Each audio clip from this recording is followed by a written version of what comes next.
And let's see if Hungary can do something incredible. There's the answer. Schon! He looks offside. Yeah. It's not going to count.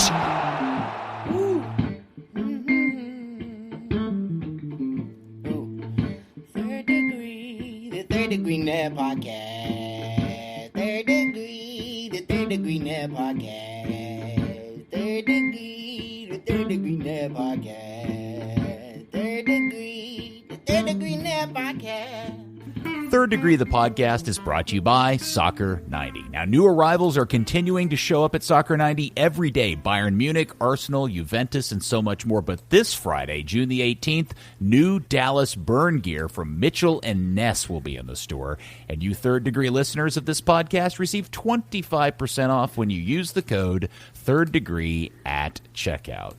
Well, hello there, FC Dallas Curious fan. Welcome to another edition of Third Degree, the podcast. Hi, for those new here, I'm Peter, and joining me are my two buddies. First, Dan Crook. Hey, Peter, how are the Euros treating you?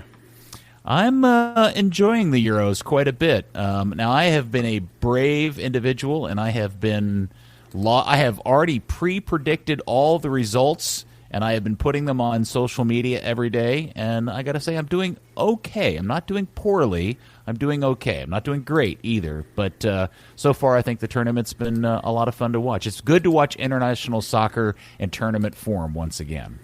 Man, that was a Lucci answer. It was, wasn't it? That hurts, Dan. That really hurts. That's all right. It took a few minutes, fewer than that.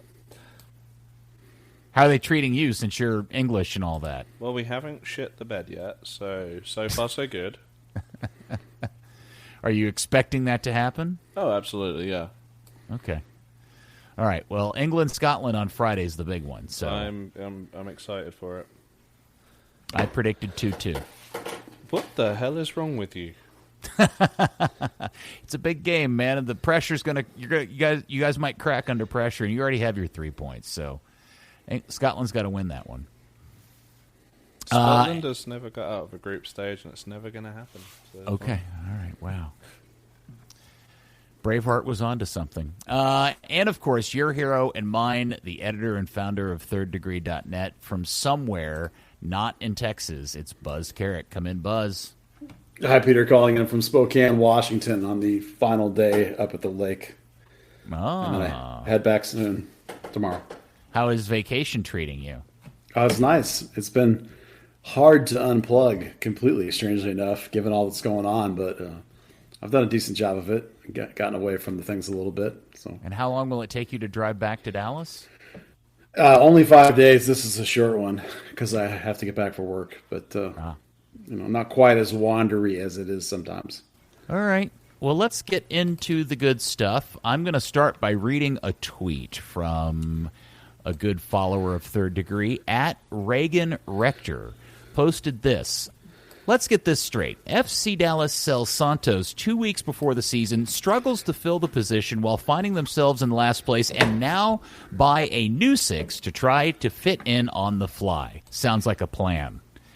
It does all feel and seem very weird how the acquisition of this new player has happened and the sale of Santos kind of hung Lucci out to dry, doesn't it, Buzz? Well, the sale of Santos happened so late in the window that there really wasn't time to, get a player in. And the fact that they didn't have a player lined up tells you that it really was kind of a spur of the moment sort of sale. I mean, I'm sure they would tell you that it wasn't, that they planned it and all that kind of, like I've told you before, if they're talking, they're lying. So it's, it takes a whole window for them to line up the guy they want and get him in. So, it definitely was a move that handcuffed Lucci. Supreme confidence on his part in a way that he agreed to let them do it, knowing he was going to be handcuffed for half a season, which I assume is the case. That takes a lot of guts to say, all right, you're going to hang me out to dry for half a season, but you better give me what I want. You got to have some confidence that your job is really safe, I think, which is, not how I thought I was feeling about Lucci a couple of weeks ago. That he wasn't, not him, he wasn't feeling that way, not me. I think he's safe, but it's a weird. I don't ever remember Dallas doing a thing like that close to the beginning of the season. We're in a new era with this team, a new selling era, a new business era, and it's kind of weird still. We're going to get used to it. I have a conspiracy theory about this. Okay. Oh. I think they had him lined up, like, at the time they sold Santos, because it was 2 weeks later. He announced his intention to leave at the end of his contract, pretty much the same time Santos was sold April 1st. And then 2 weeks later is when he got the hump and decided to sit out the games. So, which kind of sounds like FC Dallas may have declared some interest to his agent, put a little bid in, got rejected, and said, "Hey, why don't you just kick up a stink, see if you can get released early?" Yeah, and then like usual for Dallas, they don't want to pay much of a fee, so they're just going to sit on it till the next window when he's free.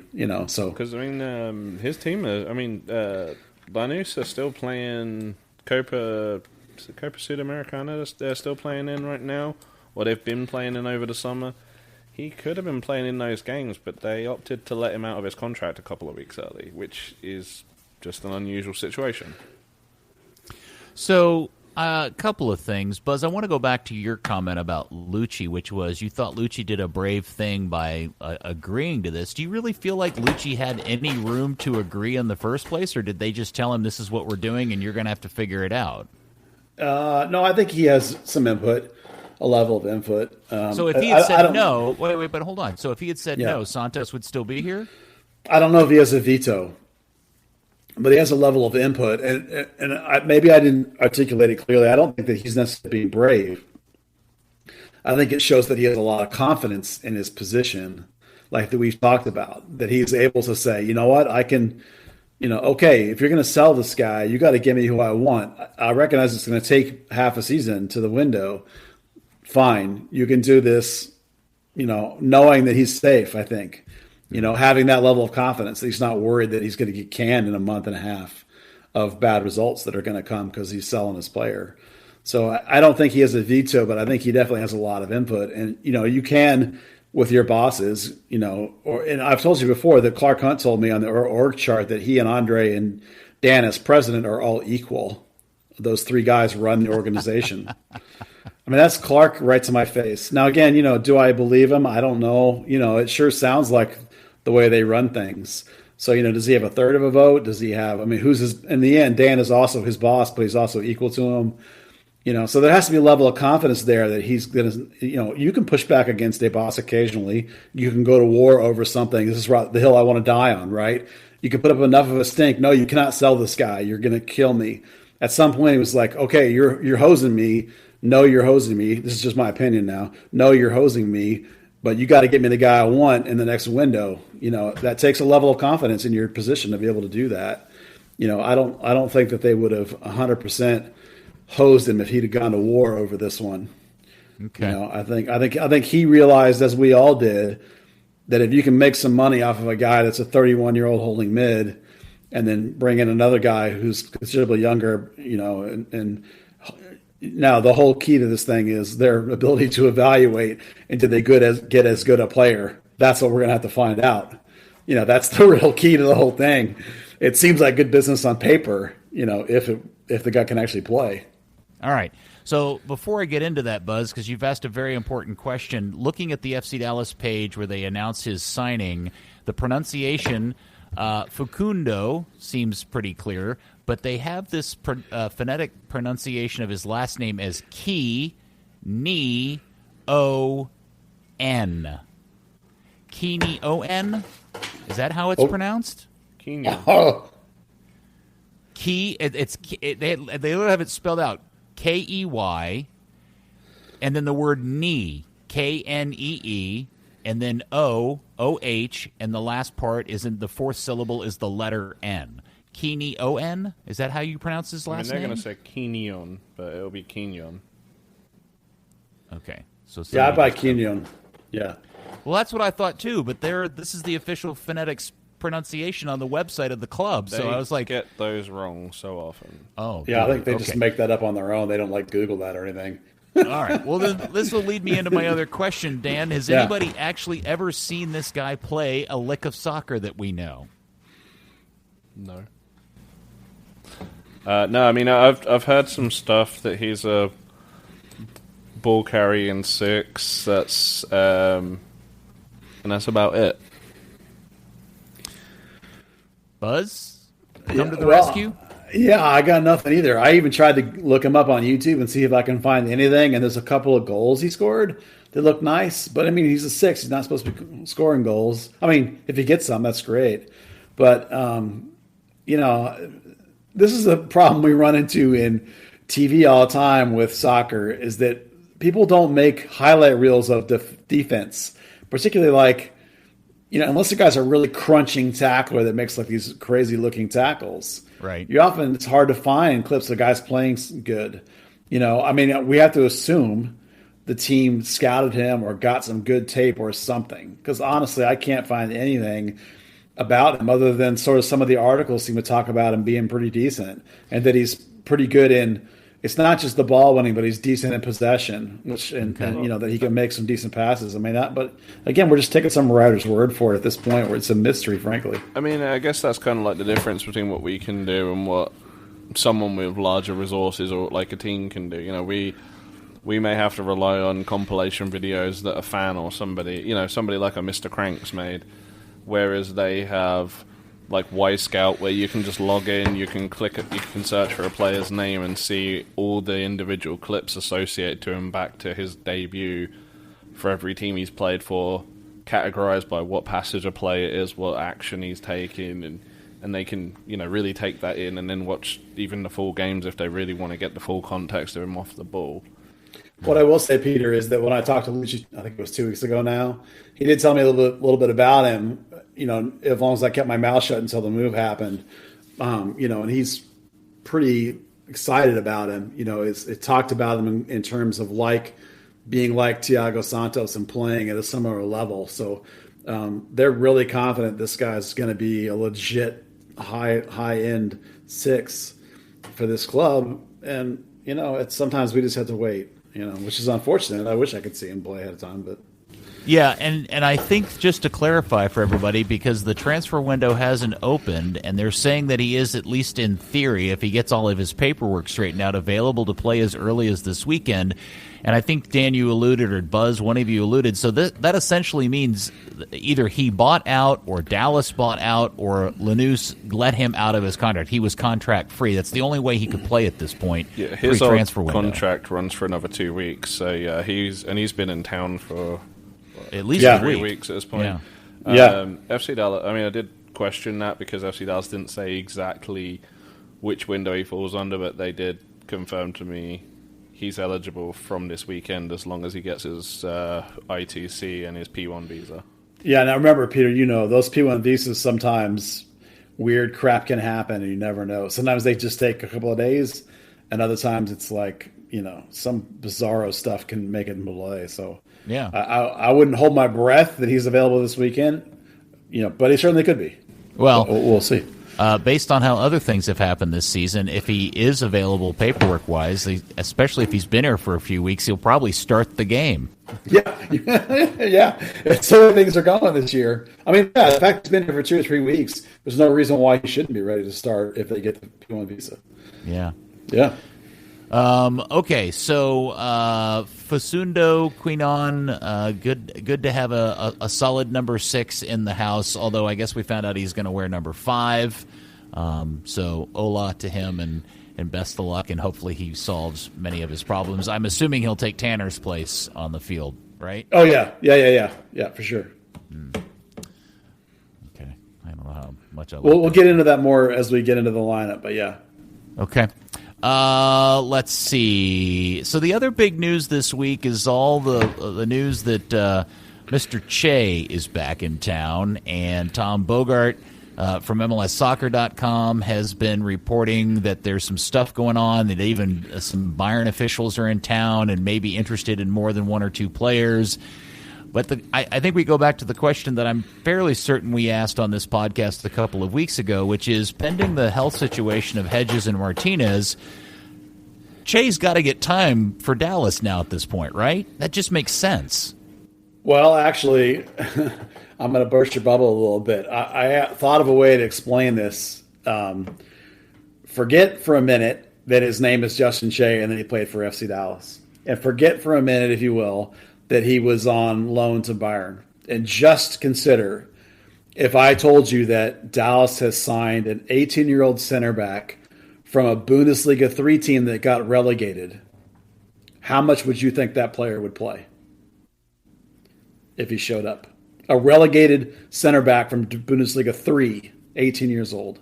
Well, I think in that context, I get your point. Probably not very much. 0. He would play 0. Right. But right. I know. So the thing is like if Martinez is healthy, that's a question mark, but he should be by now. He was playing kind of through it anyway. He's a La Liga level player. Hedges, the former defender of the year. Bressan played in Copa Libertadores. It's like an 18-year-old kid is not going to play in front of any of those people. I don't care how good you think his future is, right? It's not like he was playing with Bayern. He was just playing with their not even U23 team. I don't Bayern 2, whatever it actually is. No. Don't misunderstand me. I'm not suggesting he starts over anybody. I'm saying considering their health situation, if they have a need for a center back, he seems to be an obvious replacement for those guys. And I think the only caveat to your suggestion or that scenario that you set up, Buzz, is that he actually comes from the club and has played with the club before. I think that's the big differentiator versus the kind of account that you're putting out. Yeah. Now, for sure, they played Nkosi Tafari for the North Texas game, trying to get him back physically fit and ready to go. And Che is a guy who also played with that club last year. Short of the fact that one or both of those guys will probably be on the bench, depending on the health of the first team, and one of them may have to play for all we know, depending on how healthy Hedges and Martinez are. I would be surprised if Che doesn't at least get some minutes somewhere. But he's not going to start. He's not going to play half a game. He'll spend most of the season playing for North Texas Soccer Club, unless, of course, the deal finally goes through, which is entirely possible. So, and as far as that goes, the deal itself, there's been a lot of back and forth about whether there's a buyout clause or not. Unless the buyout clause was really stupid, Bayern apparently likes him well enough that I think they would have just done it. So to me, that says that there's not one. I don't actually know, but I'm assuming at this point there's not one. And the information I'm getting from people that kind of seem to know a little bit is that Dallas is asking for more money. We joked about the first one was free, quote unquote, and that Richards was cheap. And now if you want another one, you're going to come back and get another hit. Well, now it's a little more expensive. So I think that's kind of where it is. I think Dallas doesn't want to get fleeced. They want a decent chunk of money because they recognize this kid's pretty special. So, the fact he's got a German passport increases his value. They don't want to give this guy away for nothing. So at the same time, Bayern's in a situation where their Bayern 2 club got relegated out of the Bundesliga 3, and now they got to go play like Regional 4 or something. So maybe they're not in a hurry to get him. Maybe they're happy to let him play for North Texas or FC Dallas for half a season or a season and sort of see how it goes. So, I'm sure they're interested. Apparently they're in town, not just from somebody else talking about it. Somebody I know, sent me some info that they actually are in town, chatting up and still trying to get things done. So nothing is in stone. Nothing's for sure out of the woodwork or for sure in the woodwork. So what did they get for Richards? Wasn't it? Yeah, 1.5 with a 40%. I think it was reported. I mean, I think on paper, my gut is that Shea, given what Reynolds was worth, given what Cannon was worth, I think Shea's worth 4. But then Dallas always wants their 40% sell on. So maybe he's 2.5 with a sell on, and that's kind of where I think it's going to end up. If it does go through eventually. So.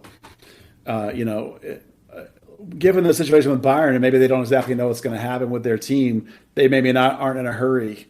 Because there was a quote today about how they're happy to let him stay here for a little while and see how it goes and all that kind of stuff. So I think it's just kind of in wait and see kind of mode with both these clubs.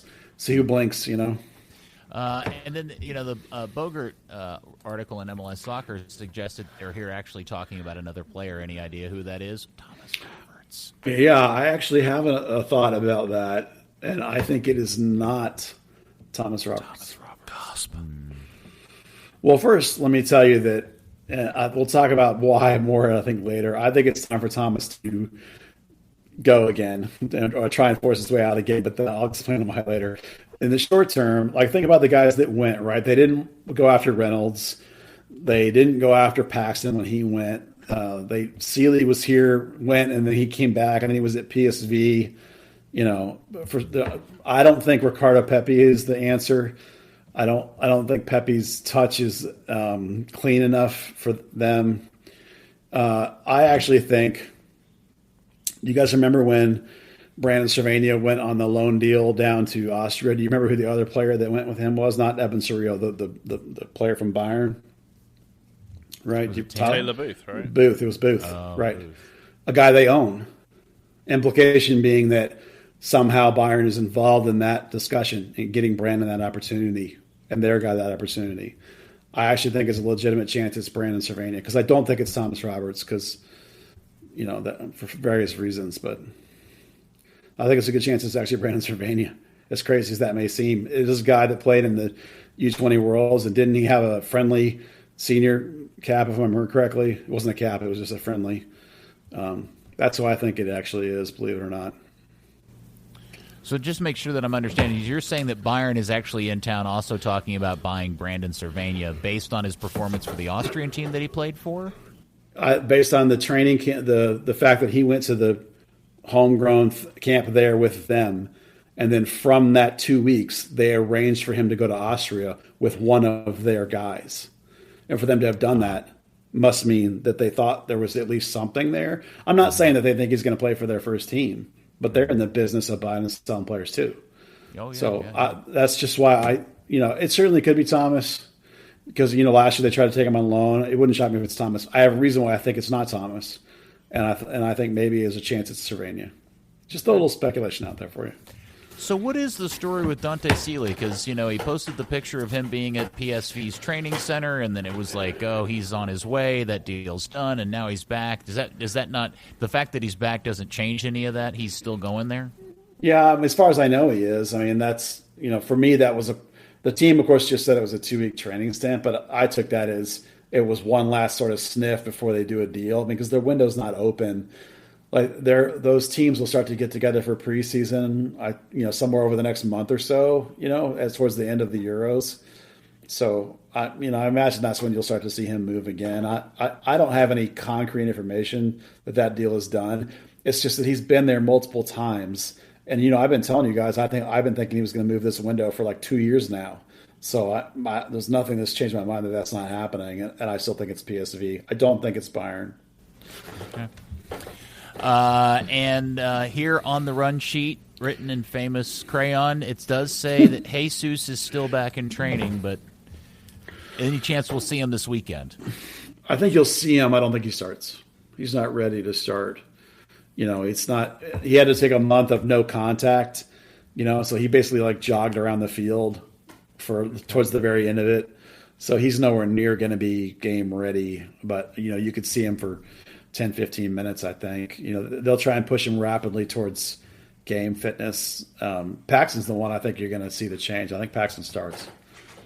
Well, yeah, so let's talk about that. Minnesota is in town this weekend, and everybody's excited to see the team again, the 7:30 up at Toyota Stadium.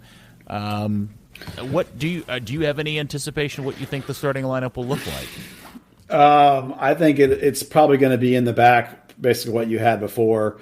Brisson, Martinez. I think Martinez will be plenty healthy enough to start. Brisson, if he's back from getting his green card, will be in there. Manjoma will keep his spot. Jimmy. Hold on before you jump around too much. Let's do a what if scenario. Okay. You're assuming Martinez is healthy enough, but let's say Brisson isn't back from getting his green card. Who starts in that spot? Tafari. Okay. What if Brisson is not back and Martinez and Hedges are both hurt? Who are the two starting centers? Oh, Lord. Wow. I honestly don't think that they would start Justin Shea. I really don't. Yeah. You might get a Nelson. Goodness, but then who plays left back? Because you leave Ryan at left back. So it would either be Ryan or Nelson. Nelson's more of a center back and a three man, but it's effective as a 2-man. It would probably be Ryan with Nelson left. I know you get crazy, but I'm quite confident that Martinez was playing through whatever it was. So like with 3 weeks that we've had for him to recover, I'm sure he'll be fine. And I'm sure Matt's back. No, I got the impression that it wasn't like crazy serious, but it also wasn't going to be like a week or two. I mean, Okay. Hedges never ceases to surprise me with how quickly he reaps and gets ready. So it's entirely possibly will be. I just don't expect it to be. I'm expecting Martinez and Brisson again because with Hedges, why risk rushing it if you don't have to? If Brisson doesn't get back for some reason, or if Martinez is worse, then maybe it could be Hedges. Certainly, I haven't gotten a report this week on whether Hedges is back in training or not. But so I'm expecting Martinez and Brisson and Majoma. And then if the 5 gets his P1, the new guy, Falco, gets his P1 visa, then I think he'll start. If he doesn't, then it'll be Tessman still with Acosta and Ricarte. And then I think it'll be Paxton on the left, probably O'Brien on the right, although I would bench him for one game off of the last performance and let Khalil El-Mekar have a game. But I don't know that Lucci will. Lucci likes to see what happens during the week a lot, see how guys respond. So I think O'Brien probably will respond a little bit and be fine. I did get a report, however, that Pepe has been crushing it this week and the last week, early this week. So as bad as Hara was, I think there's a legit chance that Pepe starts this game. Maybe flip a coin on that one.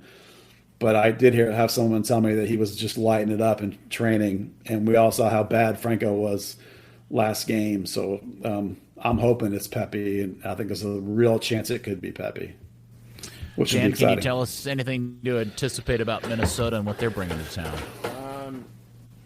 Sorry, I was just actually watching some training clips. It looks like Martinez is pretty much primed for the start because they had him as one of the media clips.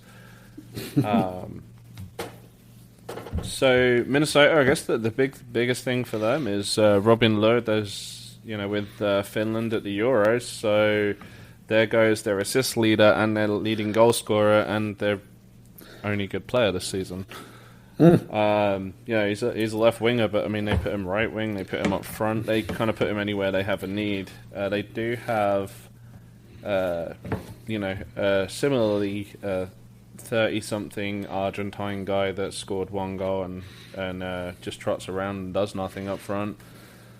And they signed a French player, Adrien Huno, I think his name is, who started in their last game against Real Salt Lake in a 4-1-4-1. So, presumably he gets to start again, and they try and do what they try and do. But yeah, it's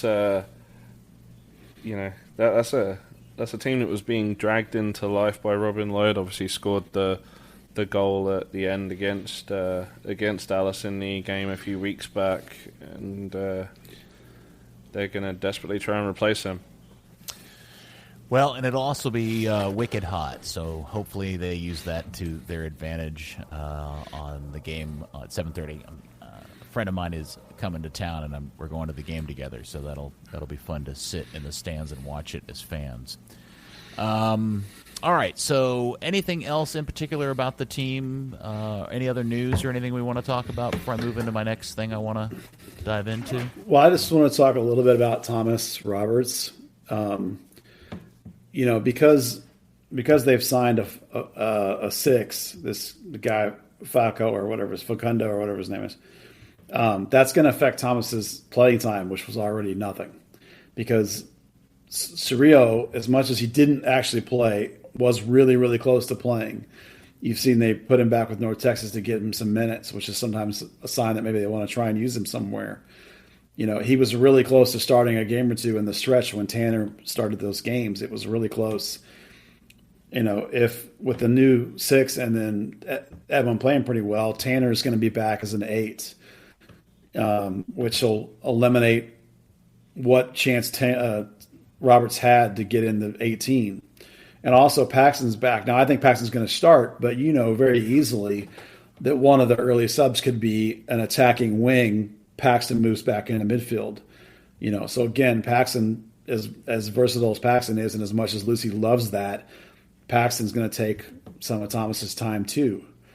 So I think Thomas is back in a situation, and it's amazing to me this is happening again.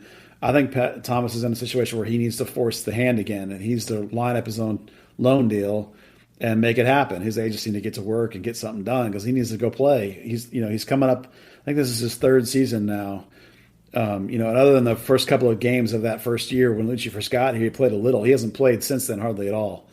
So he needs to be playing. And North Texas, when he goes down there, he's too good for that team when he's on and when he's focused. So he needs an opportunity where he's going to think it's a good opportunity so that he's focused and determined, and also where they think that he's something to invest in. So I have a couple of reasons why I think that's happening, mostly because I think it should happen, but also because you hear things too. But I think it's time for Thomas to force his way out of here. Alone would be fine. Just get somewhere where you can play. And also, I forgot to even say, Brandon Cervania is also back, and he plays that same spot, 8 or 6, or apparently right back now. But again, that's like 3 guys who are going to shuffle positions. They're going to take away what opportunities he was having. And that same is true with Brandon Cervania. Now that Brandon Cervania is back, if he comes back and never sees the field, he needs to force his way out too. Like the thing he just did, that apparently, I'm just assuming that Bayern had a little bit of a hand in. Make that happen for yourself again. Get out there, get a chance to get seen, get a chance to get bought by somebody, and get to the next phase of your career. Stagnating in Dallas isn't going to help you, and it doesn't help Dallas.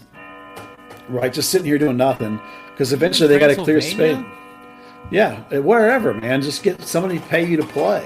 No, are you in Transylvania? No, Where are you? Oh, he's in Crazy London. He's gong listening going to on. Big Ben. It's you don't have a grandfather clock in your house? My in-laws have a grandfather clock. It Good chimes. Lord, I couldn't hear a word you were saying over all of that. That was Well, that's funny. It went off earlier, and I asked Dan if he heard it, and he said no. No, you were shouting so loud I couldn't hear it. Definitely heard it 15 minutes ago as well.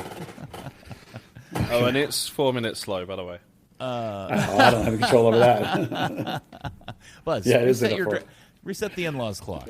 Yeah. Yeah. I guess my question about all of that, Buzz, is that I feel like we've been through this story before with Thomas, where he went and found somebody that wanted him, and then they cock blocked him. And what's going to keep Lucci from cock blocking him again? Yeah, they cockblocked him with Bayern last year, and then he arranged a loan this time, and they talked him into staying. It's like at some point you just got to be like, look, kids, just do it, man. Pull the trigger and go. It doesn't. You can't just do that, though. I mean, sure, Fabian Castillo says you can. I'm just saying, keep working on it, keep trying, do something. You can refuse to play, you can quit showing up. What are they going to do? Not pay you? Oh, he could do that. Yes, I'm saying I'm just saying, Castillo got on a plane and left the country. Yeah, I'm just saying, players have power. I'm not saying Thomas should do those things necessarily, but I think if you keep coming to them with these offers and be like, listen, you guys are not playing me. Please just let me go. Let me go play. Maybe I'll do a great job and then I'll make you some money, because they're not using him. They might as well let him go and see if he can make some money. It's different than Shea, where Bayern, is interested in his sniffing, and so maybe you're like, hey, you got to pay. It's like Thomas doesn't even have anybody sniffing, as near as I can tell right now. Go out there and find something, and get somebody sniffing, and get somebody calling, trying to get you, and then you can do something. I mean, I didn't look up when his contract is up, but I think it's not this year. I'm sure he has 2 options. So he could be stuck here another 2 years after this one. Yeah, that'd be terrible. The Thomas Roberts story is one of the greater mysteries. I don't get it, and I feel bad for the kid, and hopefully something works out for him.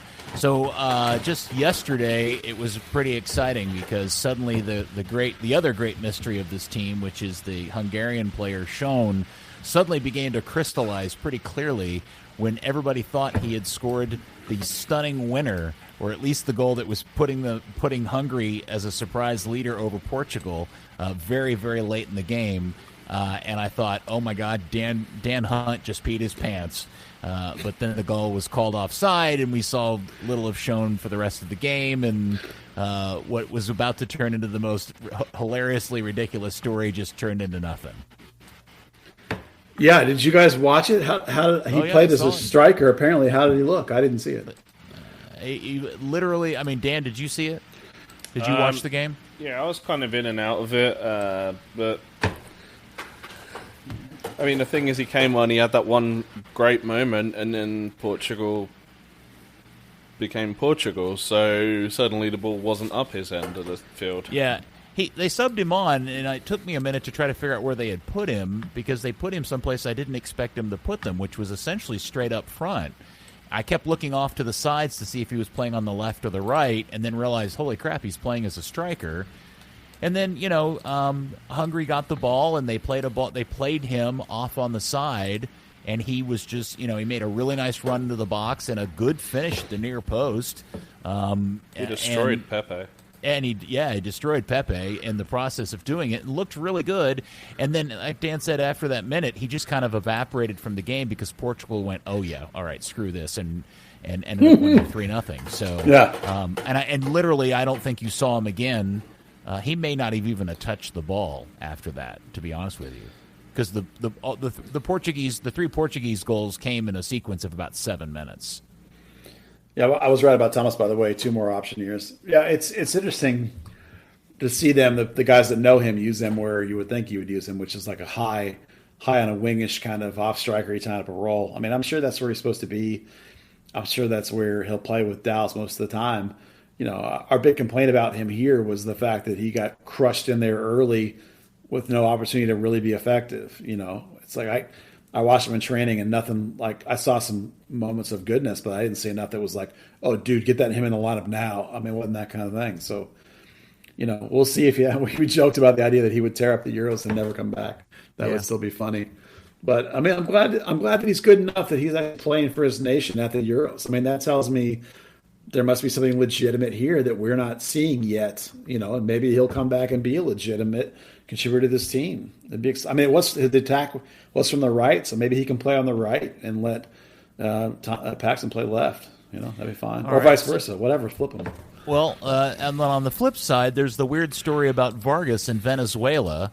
I'm still not sure I understand what has gone on with him. Does he have COVID? Did he get cut from the team because he just sucks, or what is going on with that story? I'd asked John to look into it because he's our resident Googler in foreign languages. And, Venezuela was weird because, before the tournament they had 13 cases. I think it was eight confirmed cases and another 5 exposed. So they, called up 15 players in addition. But they also dropped a bunch of players, and Vargas just disappeared out of the lineup. So you're like, okay, well, maybe he was part of the COVID restriction, but supposedly, no, he was just dropped from the lineup and then not considered when they had to call up an extra 15 players. That's not a good sign. No, it's not a good sign, but I also have to say there's nothing that I've seen out of him so far. I was really surprised when I saw they had been called up for this tournament. I don't feel like I have a complete picture of his skill set, but maybe I'm overestimating Venezuela as a national team, but I didn't consider him national team quality. Kind of the same consideration you have to take with Schon and Hungary. These are 2 teams that, maybe they could give a USL Championship team a good game on the regular. They might get a one-off result against a big nation like a Brazil or a Chile, but talent-wise, they're just nowhere near. Yeah.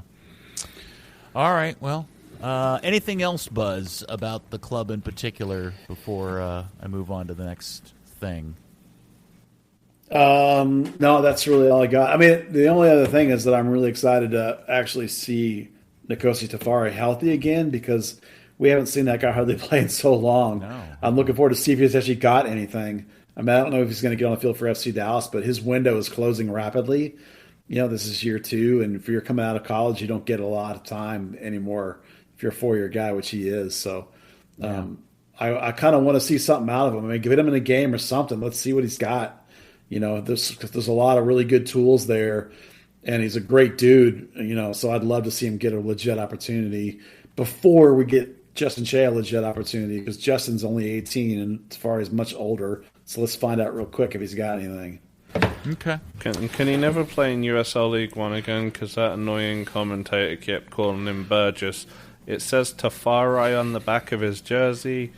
Just call him Tafari. It's on the team sheet. It's on the league website. Oh, was he? That's those guys are down in Florida. They don't know. They don't know a lot. No, it's all right.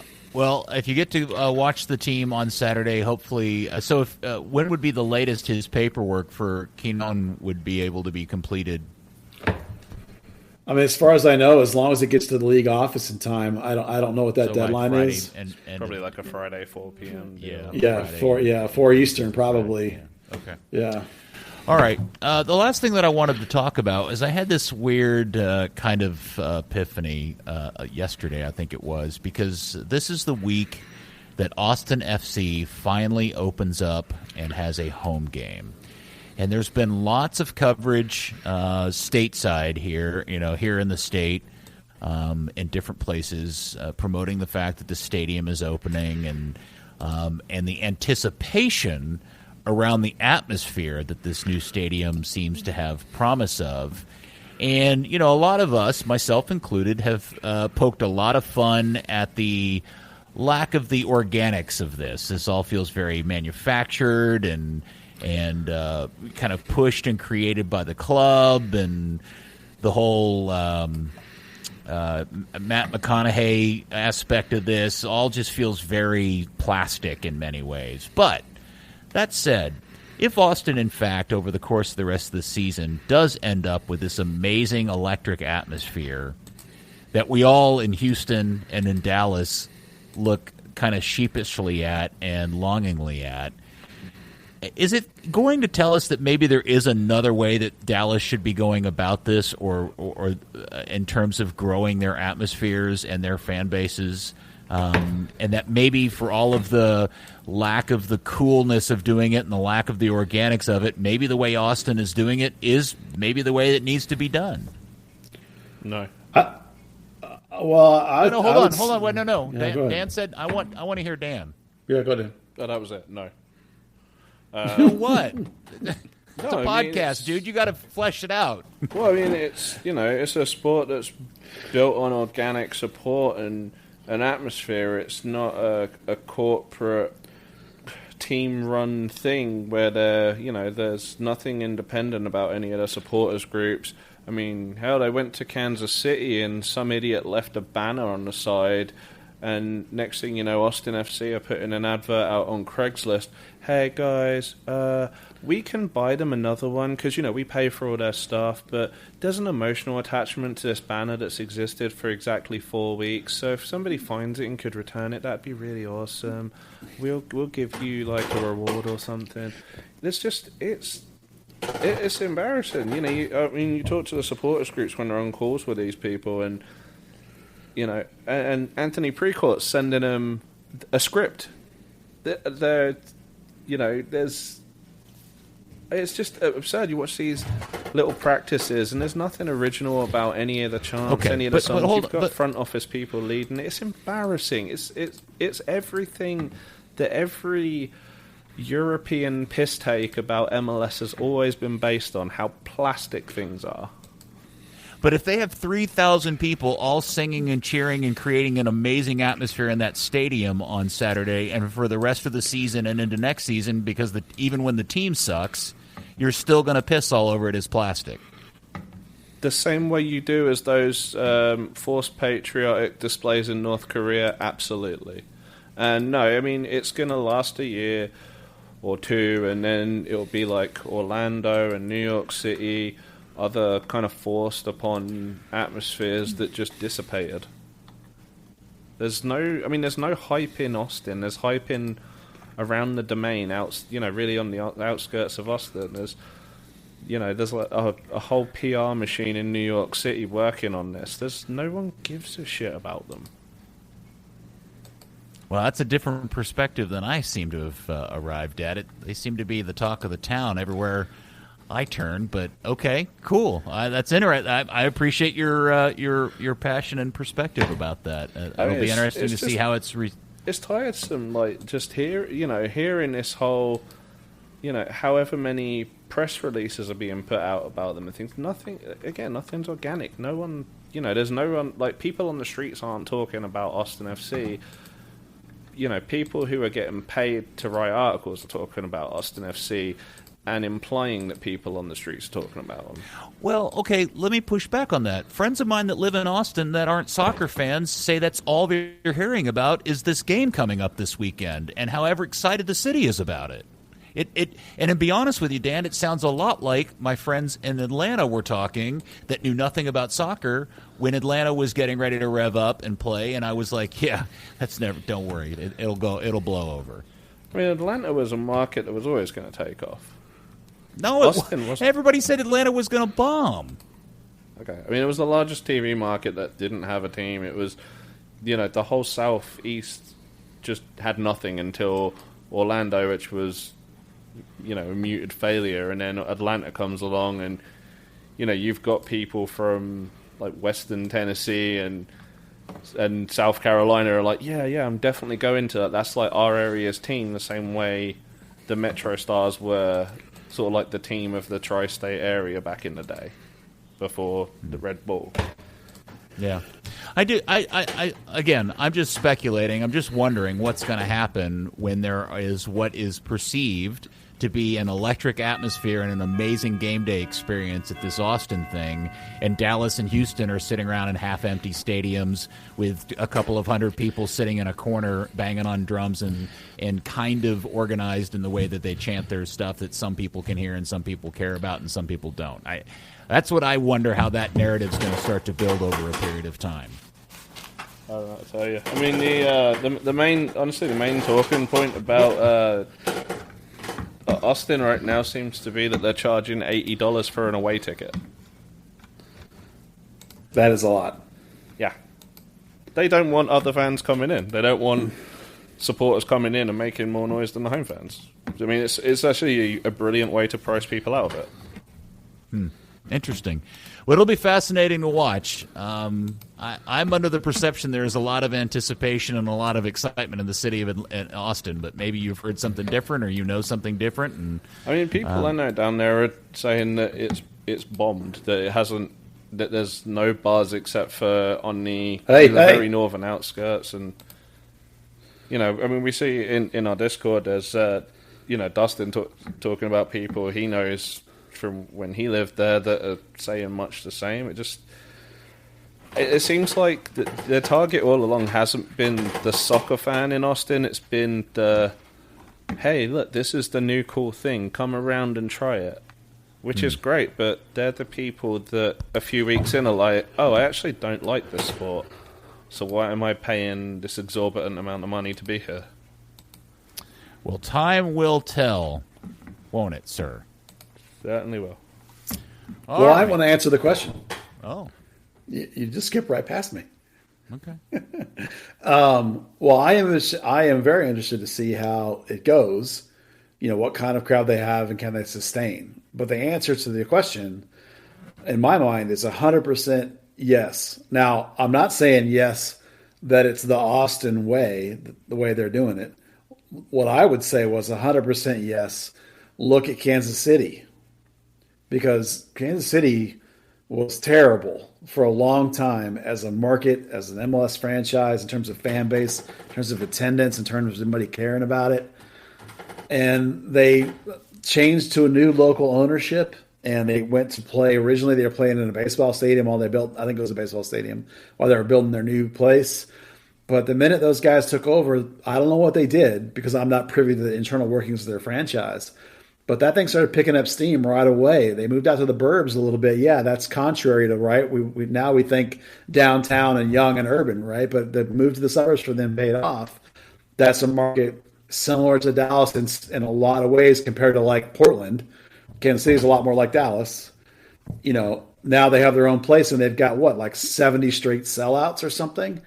Kansas City shows that you can do that in a central United States football traditional market. I mean, American football traditional market.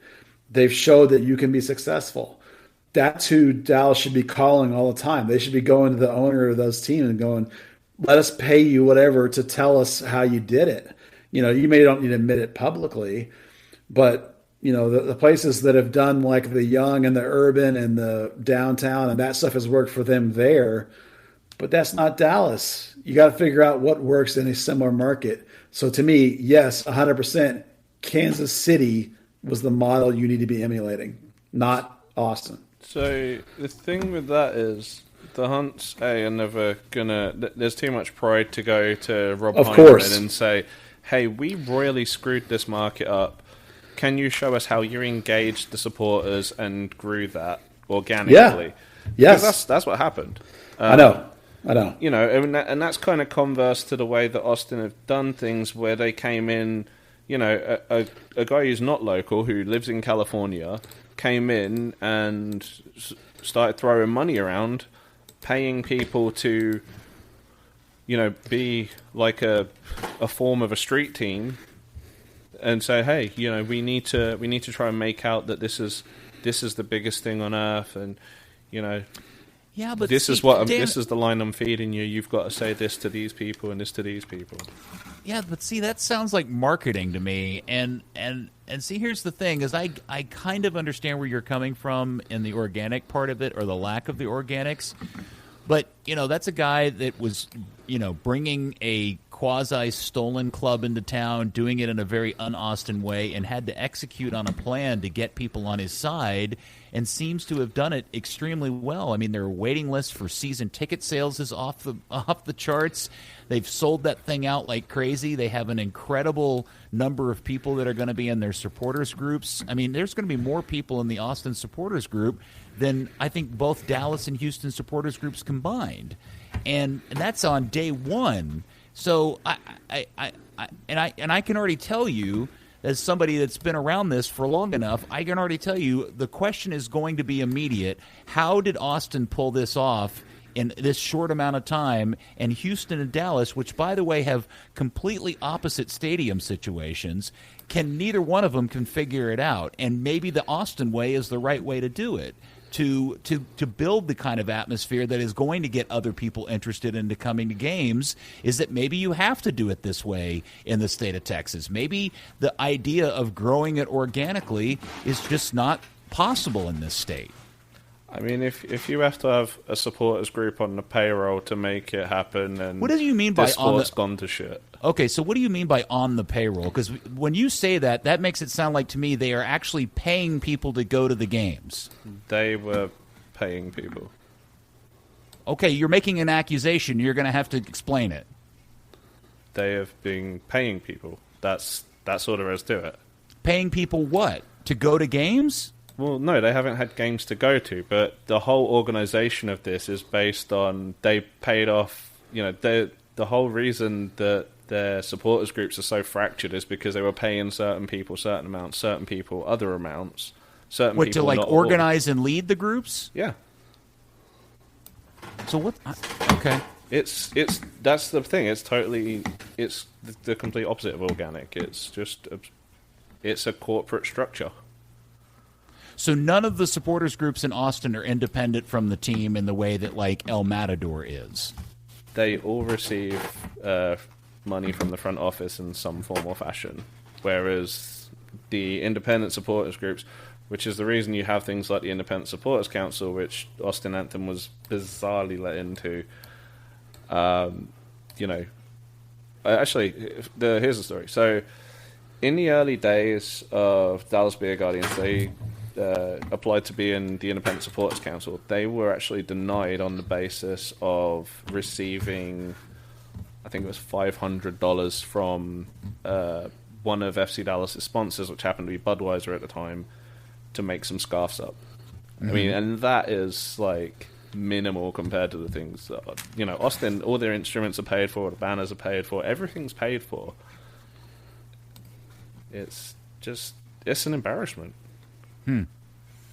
Okay, well, that's like I said, that's interesting insight. And that may be a method that is not desirable by a certain number of people. I just wonder what the actual reaction is going to be when the atmosphere is Portland-like in that place. and everybody looks and sees the game on in Frisco or the game on in Houston. There's like, what in the world is the difference? And all of the nuance and details that you're talking about are going to get lost in the mix, I worry. That's fine. Then people can watch, like I say, those little patriotic displays in North Korea and things like that and think, oh, wow, they really care. Yeah, I actually, maybe it's because I'm American. It doesn't really bother me that much that, because I watch the way FC Dallas works with their supporters clubs, and I like they do everything they could possibly do wrong to me.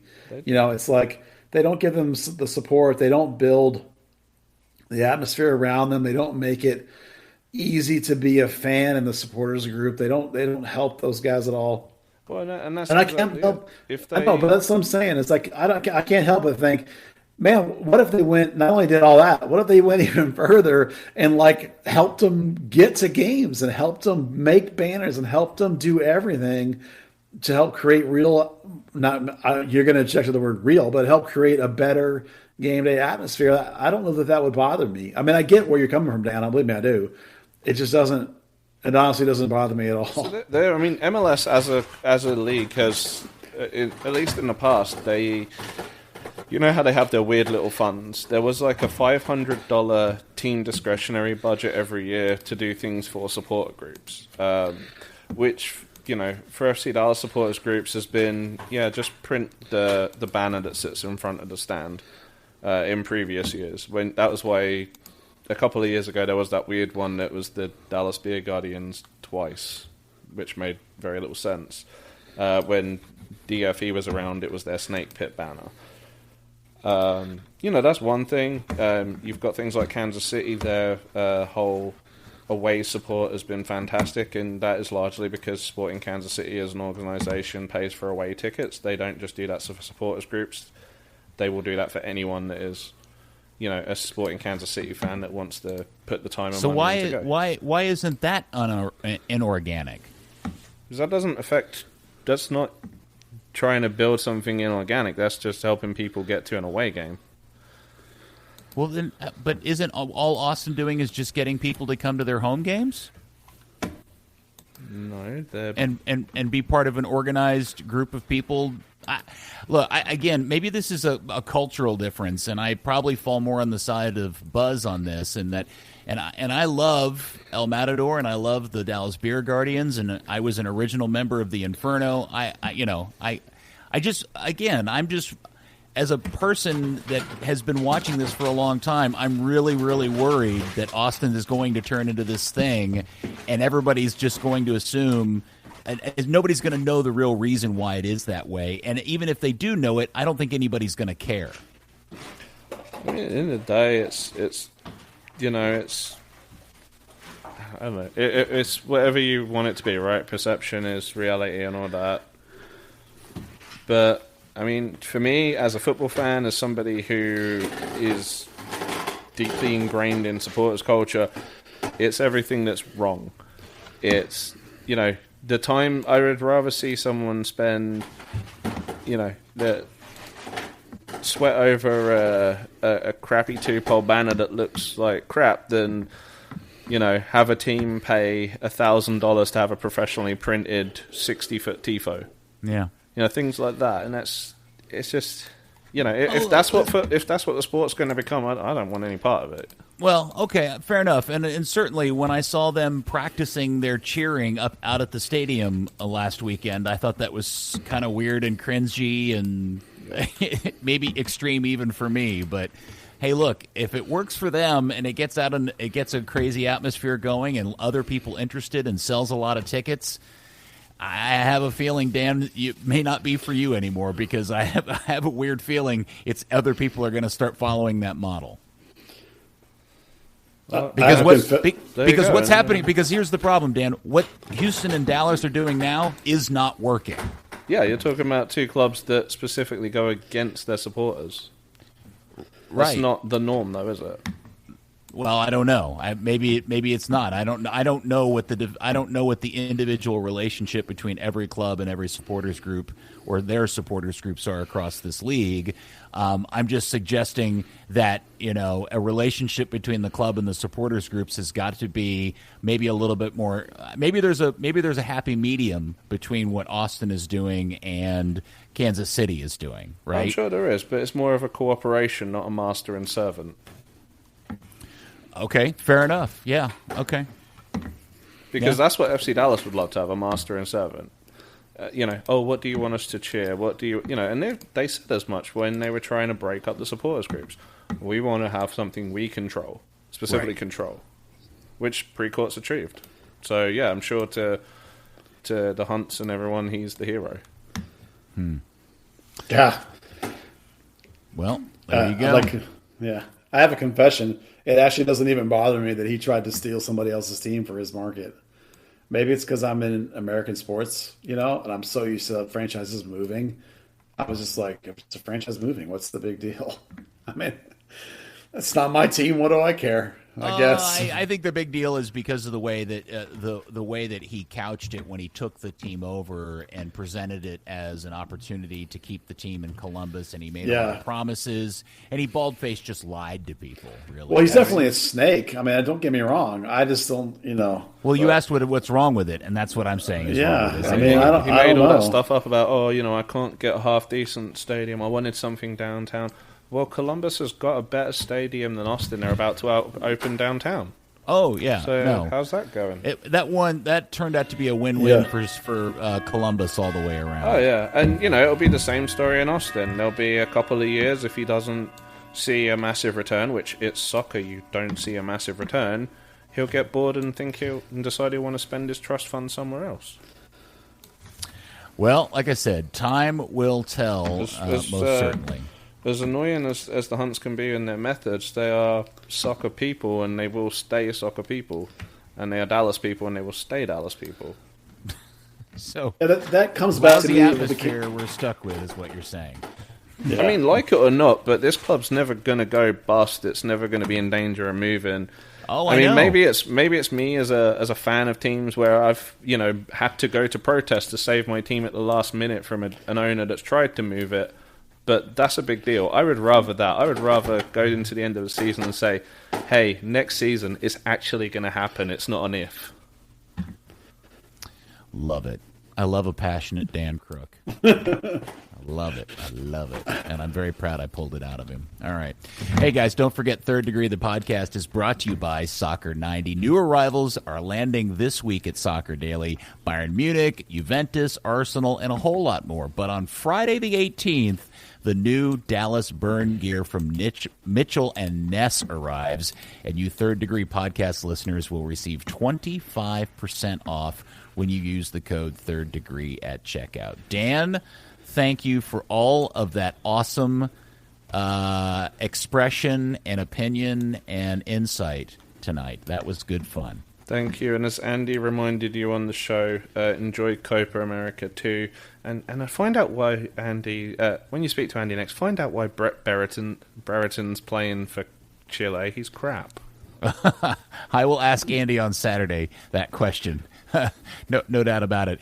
And by the way, Buzz, we are enjoying the creaky boat that you've been sitting in during the entire podcast too. Hope it doesn't sink.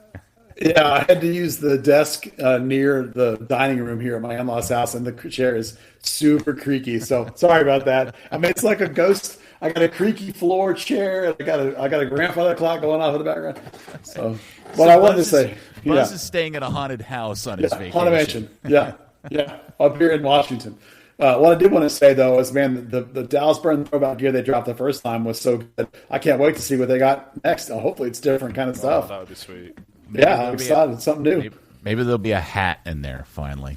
All right. Well, thank you, FC Dallas Curious fan. We will speak to you next week on another edition of Third Degree, the podcast. Keep soccer organic. Third Degree, the Third Degree Net Podcast. Third Degree, the Third Degree Net Podcast. Third Degree, the Third Degree Net Podcast. Third Degree, the Degree Net Podcast.